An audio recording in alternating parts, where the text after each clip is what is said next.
Hey, I'm Christopher John Farley, a senior editor at the Wall Street Journal. I'm here with Damien Chazelle, who is the director of the new movie La La Land. Thanks for coming to the Wall Street Journal. Thanks for having me.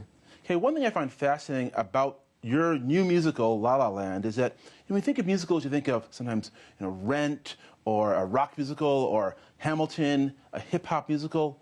You're bringing back the musical, but you're bringing it back with a different sensibility, one that has a jazz voice. Tell me a bit about why you decided to sort of bring back the musical form and why you decided to have that music be the engine behind your new musical. Well, I mean, I think a lot of it was just personal. It was the movies I loved the most and the music I loved the most. When I was younger, I played jazz drums as a teenager. Going into college, and then I became really obsessed with musicals, but specifically old Hollywood musicals, like the Fred Astaire movies, Gene Kelly movies, and so I guess at first it was just, I love that vernacular.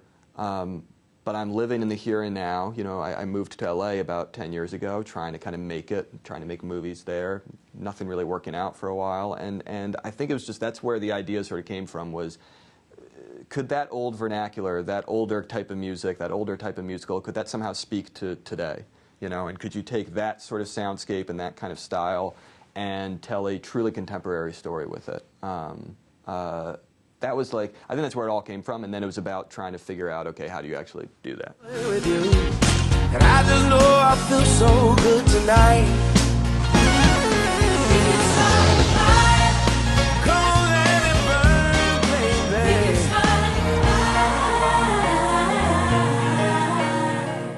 Now, interesting you talk about process, because this musical had an interesting sort of development process where it started out with Miles Teller and Emma Watson as stars, and now, of course, it's Ryan Gosling and Emma Stone.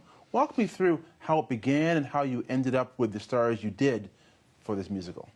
Well, so when I was first writing it back in 2011, I guess, Ryan and Emma were these sort of pie-in-the-sky ideas that I actually had for the casting, but it just didn't seem like it would ever happen. And years passed, where we were trying to get the movie off the ground with no success. And during those years, there were actually many casting permutations. It was Miles and Emma Watson for a moment. It was other people at other moments. And what wound up happening was the movie kept falling apart.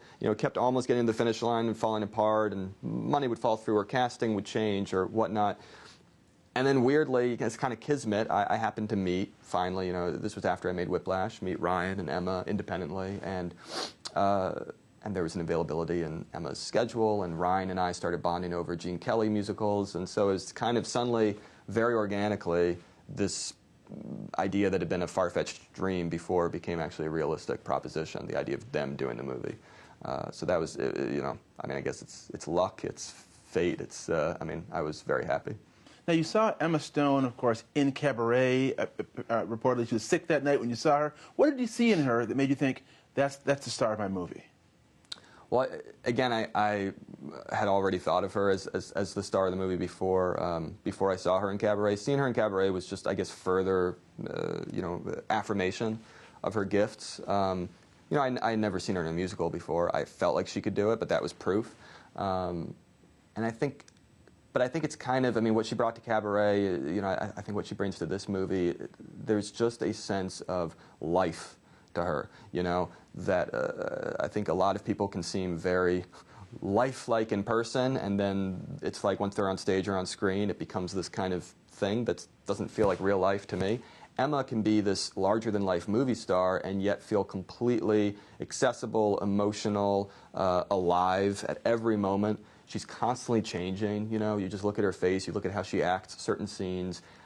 She's constantly sort of doing these incredibly sophisticated emotional things, even just with small details, but making it seem completely effortless. So you just watch her and you think, oh, that's just a living, breathing human being, in a way that you don't always feel with actors, and also in a way you don't always feel with musicals. I think that was the other thing, was to try to make sure that this movie was never gonna. This movie had to be about the characters at the core. The musical aspect had to grow out of that. So I needed really good actors like Emma and Ryan to ground everything.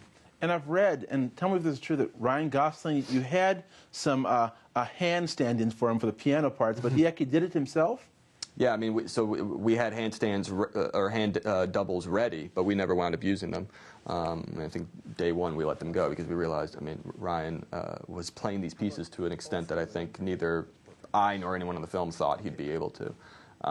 So yeah, every image, even a close-up of hands where we could have done a hand double in the movie is Ryan. Wow, so when you actually watch those piano pieces being played, it's actually Ryan Gosling's hands actually playing that music. Yeah, yeah. You know, and sometimes you're hearing Ryan Gosling. Most of the time, it's he's playing along to a pre-recorded piano track. But in order to make that illusion, that magic trick work, he had to actually learn those pieces, you know, by heart and learn them note for note. And he was even more perfectionist than I was, actually. I mean, you know, I was pushing him to get these pieces to a good place. But by the end, I mean, he was just so wonderfully OCD about, you know, oh, we got to redo that take because my pinky was one note, you know, off on the, you know, 26th measure of this part of the piece. I mean, it was that kind of stuff where, I mean, as a filmmaker, that's like my dream, you know, to have an actor who's actually going to be that relentless. Of course, when people see this musical, it starts off big, a car stalls on the freeway, that big song, Another Day of Sun. Walk me through the filming of that scene, because it's a very striking scene. It kind of reminded me a little bit of that REM video, Everybody Hurts, where people stalled on a freeway and, you know, Michael Stipe and company sort of get out and walk. Did that influence you at all, or what did influence that scene and the making of that? I mean, I think the idea was first just, okay, we're making a musical in LA, what does a musical number in LA look like? How can we make it unique to LA? What do we all associate with LA? Traffic, you know, freeways, you have to drive everywhere. So, okay, so let's do a musical number that talks about that. That's where it started, and then from there, yeah, it was trying to figure out what the visual language of that would be, you know, and there are a lot of great traffic sequences in movies or music videos, and there was also, you know, so there was a lot of stuff to look at, but there was also this idea that I found really entrancing of, you know, the different radios in cars and the way you could kind of build into a musical just through that. You know, that soundscape, because we all are in a musical in a way when we're in our cars singing along, even if we're not singing along. You know, we're scoring our own lives as we drive, and in LA you spend a lot of time in a car. So you're in your little musical bubble, so could we take those individual bubbles and build that into one big musical number right at the outset? That was kind of, I think those were the main thoughts that went into it, and then it just was a matter of executing. I mean, it was a beast to try to actually do it for real, and we you know, shot it on a real freeway ramp, and yeah, I mean, it caused a lot of sleepless nights, but it was fun. There's another striking sequence, A Lovely Night, where Ryan Gosling and Emma Stone not only sing, but they dance, and the sun is just at the perfect stage. Tell me how you filmed that scene and the difficulties in pulling that off with the right light and the right dance steps.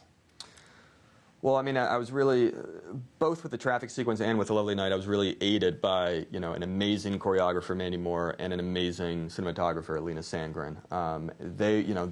They were like my, you know, I guess, right and left hands when we were shooting these things, you know, figuring out how to actually execute them. And the idea behind A Lovely Night was just that, okay, you know, like with some of the older Fred and Ginger numbers, the two lovers don't know they're in love.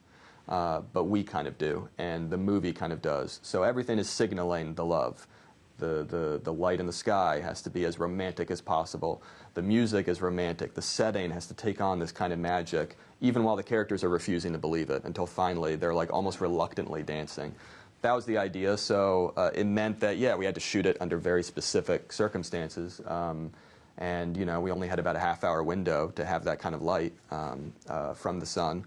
And, you know, so you rehearse, you know, I mean, Ryan and Emma had rehearsed for months up to that point, and then we, you know, would rehearse with them in the camera for the day.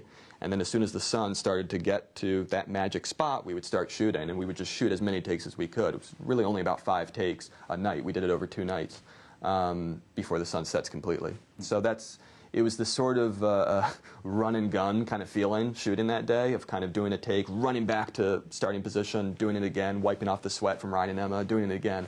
And yet what's amazing about them is that they're able to make it seem completely natural and almost underplayed and relaxed, which it was not a relaxing time to shoot. It was really fun, but I wouldn't call it relaxing. And also, well, what was some of the inspirations behind the audition sequence? Because when I saw it, a couple of things came to mind. I thought of the end of The Wiz, where was the song "Home," and it's just a single camera shot as she sings, and then also the oddly enough, the Muppet movie with the song "The Rainbow Connection," which is a song about dreamers, and that's what went through my mind. And I'm wondering what went through your mind creating that sequence. Well, it was. I mean, I think one thing. I mean, you talk about the single camera. I knew that at that point in the movie, we would have done, or the audience would have seen a lot of razzle dazzle from the traffic number, from Lovely Night, from a bunch of other things. So this was a moment where the movie had to kind of just come to a stop a little bit and strip everything away, and it had to just be about Emma. It had to just be this pure, unvarnished moment where it was her and the camera and the song and nothing else. And partly because of that, we shot the scene live.